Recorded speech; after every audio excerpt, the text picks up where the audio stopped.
Au fond, ce que je tente de suggérer, c'est une méthode de joie. Pour qui sait voir, et tout est là en l'occurrence, le monde des formes, des reliefs, des couleurs, de la vie, demeure une source inépuisable d'émerveillement.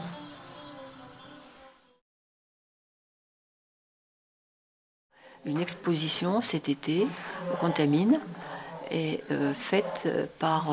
organisée par la mairie et où participaient un certain nombre de personnes des Contamines très sensibilisées par le projet du jardin Saint-Mivelle, ce qui fait que nous avons été très nombreux effectivement à participer à élaborer cette exposition, tout en sachant qu'on n'est pas du tout des pros et qu'on a fait parfois ce qu'on a pu. Et d'où viennent tous les documents qu'on trouve ici? Parce qu'il y en a beaucoup quand même. On a recherché un peu chacun les uns les autres, on a essayé de chercher ce qu'on pouvait mettre, voilà. Et Saint-Mivelle habitait les Contamines? Oui, justement, parce que Saint-Mivelle, était très attaché aux Contamines. Il avait une maison aux Contamines, il y habitait un certain temps. Cette maison qui a été un vrai camp de base pour ses aventures alpines, disons, puisque alpine et artistique d'autre part. Alors alpine, puisque effectivement dans sa jeunesse, il a fait beaucoup de hautes montagnes et il a ouvert un certain nombre de voies dans le massif de Trait-la-Tête.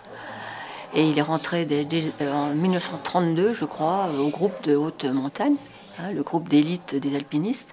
Mais bon, lui, en tant qu'alpiniste, il n'avait pas envie de se mettre en avant. En fait, il se disait avant tout montagnard. Et c'est vrai que, bon, il avait cherché quand même à bien s'intégrer parmi un certain nombre de familles aux Contamines. Il y a eu tout un lien qui s'est effectué. Et bon, Saint-Mivelle et les Contamines, quelques mois avant de mourir, il s'exprimait par ces termes dans une lettre. Les Contamines, je les connais par cœur et par le cœur.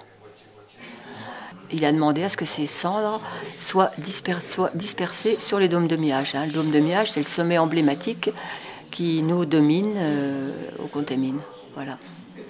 Donc c'est tout naturellement qu'on a eu envie de rendre hommage à Saint-Mivelle.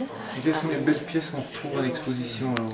Bon, alors les belles pièces. Bon, écoutez, l'exposition, on a essayé en fait de donner un aperçu de la diversité de l'œuvre de Saint-Mivelle.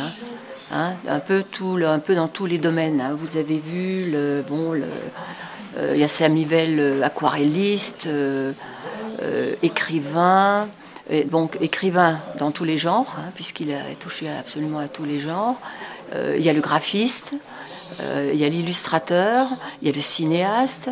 On retrouvera donc l'alpiniste, on retrouvera l'explorateur, on le verra, on met un accent particulier un peu sur sa première expédition en 1948 avec Paul-Émile Victor au Groenland. Beaucoup de gens ne soupçonnent pas l'immensité de l'œuvre. Alors bien sûr, il y a l'immensité du talent, mais il y a la diversité de l'œuvre qui étonne beaucoup de gens quand ils arrivent dans cette exposition. Peu de temps après ce tournage, Saint-Mivelle a rejoint ses amis elfes et autres fantômes.